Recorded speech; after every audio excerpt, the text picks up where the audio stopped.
National Police agat na bigbig dagiti biktima da Erwin Rondal ken daytoy ket residente iti barangay Napubadok, Ilocos Norte ken iti mismo panantena ani James Fernandez residente iti barangay Bulbulala, Pinili, Ilocos Norte.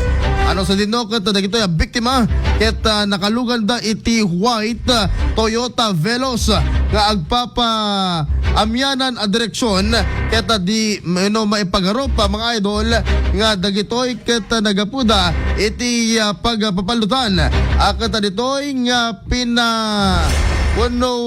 tinatakda iti bala datoy mismo mga idol pag datoy luganda. Keta ditoy nga narekobre iti mismo crime scene iti M16 rifle dagiti balbala ken kwarta iti mismo alugan dagiti biktima. Iti agdama ket manariman pa lang iti investigasyon iti nailya na pulisya kay gastapay nga kamuan ito iti motibo iti krimen. Dito po ti breaking